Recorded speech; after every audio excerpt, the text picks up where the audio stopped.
So Miami sellers are still acting like it's 2021. They're pricing homes like buyers are standing outside with suitcases full of cash and emotional support pre-approvals. Those are fun times, by the way. They Super were. long lines to Oh my see God, houses. it's crazy. I'll never forget that. But anyhow, meanwhile, buyers today are walking into open houses like detectives. Nobody is impressed anymore. No, they're They're not. checking insurance quotes, HOA reserves, flood zones, roof age, you name it. People are pulling permits before they even ask where the master bedroom is.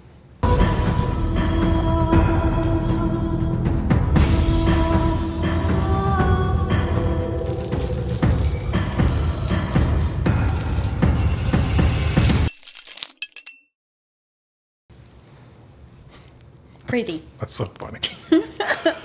So 2 years ago, buyers were waiving inspections, overpaying, offering appraisal gaps, writing emotional letters to sellers. Now they're walking away over outdated countertops and bad landscaping, And sellers cannot emotionally handle it. especially in Miami, because for years people thought every property automatically appreciated just because it had a palm tree and a partial water view.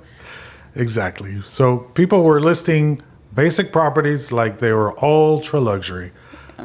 A townhouse with original cabinets suddenly became modern resort style living. Oh, goodness. Or my favorite, rare opportunity. Sir, there are 12 identical units in the same community. Yes, but here's the thing. This market shift isn't just affecting condos anymore. No. Single family homes, townhomes, investment opportunities, buyers are finally slowing down and actually thinking again. And that absolutely changes everything. Yes, and as always, we're here to talk about South Florida real estate, where we tell you what's actually happening in the market without the fake motivational speeches, rented Lamborghinis, or hustle culture nonsense. So if your realtor's Instagram says market expert, but their listings have been sitting for 6 months with 3 price cuts, this episode is definitely for you. Yes, today we're breaking down one of the biggest shifts happening in South Florida, real estate right now. Because after years of chaos, bidding wars, and people buying homes sight unseen, the balance of power is starting to shift. So Miami is becoming a buyer's, Buyer's market. market. And let's be clear, that doesn't mean the market is crashing. No, Because I get that question all the time. It just means buyers finally have leverage again. They can negotiate. They can ask questions. They can actually think before making $1 million Absolutely. decision. Blah, blah. Yes, which honestly feels revolutionary in Miami. So for years, Miami real estate felt unstoppable. Low inventory, out-of-state migration, cash buyers everywhere, crypto flying around.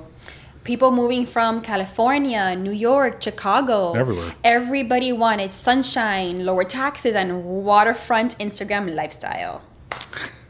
And our sellers got very comfortable, too comfortable, in fact. And at one point, they were listing homes with 0 upgrades at luxury pricing because they assumed somebody desperate would eventually get it.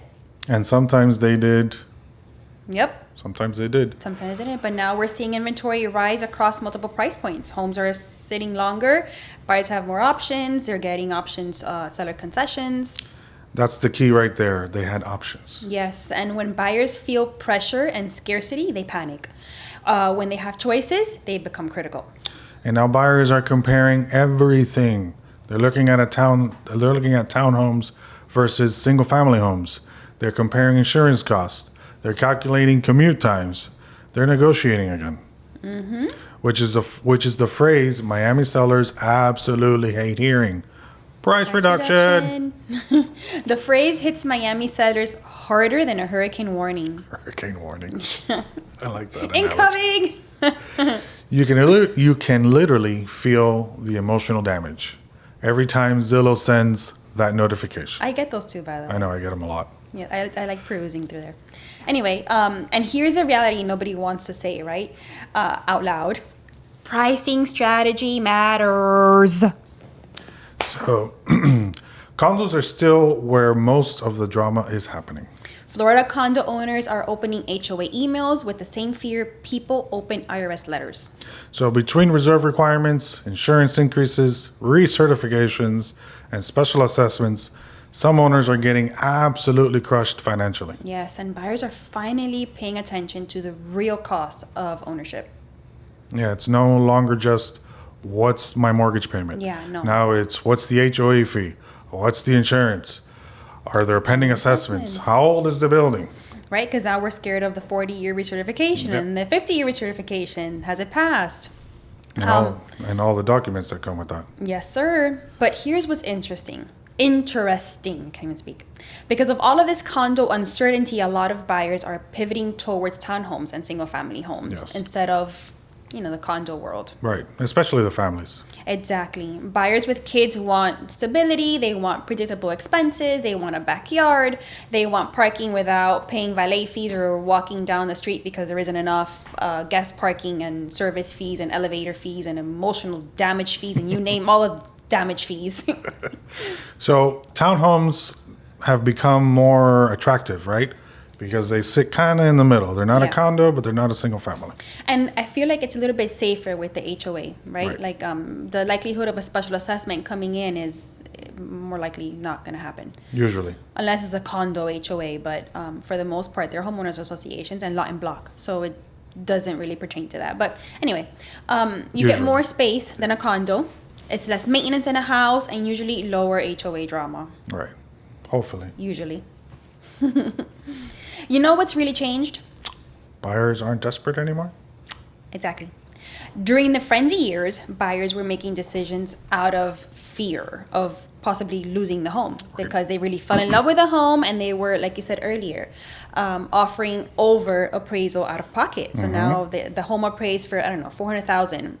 But they're willing to give 420 or 415 or 410. Yep. And that's just, it's calmed down a lot. Yeah, people were offering on homes after looking at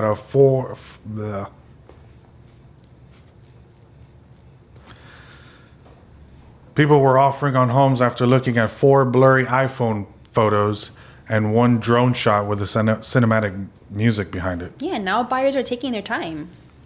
And now they're negotiating again. Everything. Yeah, I had a buyer recently ask for a $42,000 credit. That was crazy. Just because.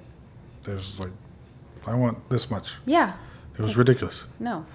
I mean, negotiate, but respect. Yes, at the same time. Another buyer said, the house is beautiful, but the kitchen gives me anxiety. Anxiety. I'm like, okay. Miami buyers have become emotionally specific. Yes. But this is healthy, honestly, and a balanced market forces sellers to be realistic because now presentation matters again.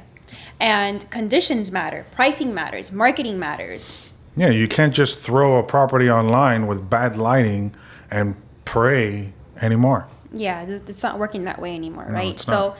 now let's talk about what's still performing well. So single-family homes, especially well-maintained homes in desirable neighborhoods, work well. Buyers still want space. They want privacy. Very important for a lot of the new buyers. Yes. And after the pandemic, outdoor living became a huge priority. Yes. Pools, patios, outdoor kitchens, especially with kids. Like they want to be able to have an outdoor kitchen to barbecue. The kids run around, splash in the pool. Home offices have become a thing now as more people work from home. So a lot of remote workers, and they wanted to be entertained while they were at home. Exactly. So they didn't have to leave. And all of that adds major value to buyers in the market. They look for those things, right? Right. So, and unlike condos, buyers feel more control over costs with a house. Yes. And insurance is still expensive, obviously. Yeah, well, that's... But at least homeowners aren't worrying about surprise HOA assessments for concrete restoration. Yeah. So, and buyers are becoming smarter about long-term value. Yeah. They're asking, will this neighborhood hold value in the area? Is the area overbuilt? What's happening with schools, flood zones? A lot of people are worried about flood zones. Mm-hmm. Future development, is it going to get overdeveloped? Traffic, which honestly sounds like real estate behavior. Yeah, normal, right? Right. Miami finally discovered logic, I feel. I think you're right. So now, here's where Miami gets weird, right? Luxury real estate still exists in its own universe. Right. Waterfront mansions, trophy properties, ultra luxury estates, those buyers are operating very differently. Yes, well, because billionaires and millionaires don't care about mortgage rates. No, they exactly. If somebody is buying a $25 million waterfront estate with cash, they're not stressing over quarter point interest rate changes. Yeah. Their worries are much more. And international wealth is still flowing into South Florida. Yeah. Miami remains a global luxury destination. That's not changing anytime soon. No. But even luxury buyers have always been more selective. Yeah. And I mean, I feel like these types of buyers want quality Yeah. over quantity, over quantity. They want value, and they just want uniqueness. Nothing Yeah. should look like their home. And you can't fake luxury anymore either. No, you can't. Granite countertops and LED lighting does not automatically No. equal ultra luxury. No. Please stop calling everything luxury. I mean, sometimes you see these, they develop new apartments and they're like luxury apartments. Oh my God, They're like yes. 400 square feet I know. and it's a And luxury I apartment. wonder what they classify luxury. I don't What know. makes an apartment a luxury? We see that Granite a lot. countertop Granite countertop. Or quartz guess. countertop. or quartz. Not granite, quartz. Jeez. Okay, so here's why shift matters so much, right? Miami hasn't felt normal in years. The market became emotional, irrational. Everybody thought prices only went in one direction forever. All right. So now reality's coming back. Not a crash, just reality. Yes, and buyers get negotiating power, sellers need strategy, agents need professionalism again, which I feel has been lacked Lacked, yes. for quite some time. And the people who adapt will still do very well. Yeah. So the people still living mentally in 2021, they're going to struggle a little. All right, Carlos, quick game. Quick game. Un juego. Again, I can't talk. Un juego. Okay, Yes, let's do it. Dale. Let's do it, okay? Brick or condo? Wait, negotiate carefully, read every HOA document. I mean, every single one. A lot of you don't read. Just do it like your life depends on it. Everybody thinks brick or condo and they like run to it, right? I know. Townhome in a strong school district. So I would say buy strong. It's a long-term play. Okay. Update single family home or oh wait, I read that wrong. Rewind. Okay. Update a single family home with outdoor space. Still very desirable, right? Especially if it's priced correctly. Absolutely. Keyword, priced correctly. Yes, agreed. 100%. Seller refusing price cuts after 120 days on the market. Therapy. Get some immediate therapy. Okay, luxury waterfront estate. If you can afford it, I say we can. Miami still wins long term. Absolutely. Agree 100%. Yeah. Okay, guys, so bottom line, the Miami market is evolving. Buyers finally have leverage again.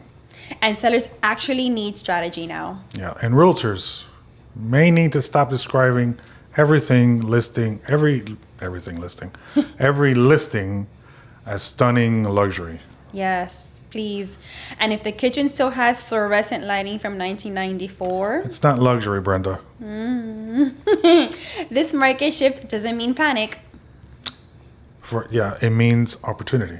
Yes. For buyers who stay informed and sellers who stay realistic. And honestly, a more balanced market is healthier for everybody, right? Yeah, I mean, it helps everyone. Absolutely. So, if you enjoyed this episode, make sure you subscribe, leave a review, and send this to somebody still pricing their home like it's peak pandemic Miami. Or to your friends who say HOA fees are basically free. We appreciate you guys listening And we'll see you next time. on the rundown.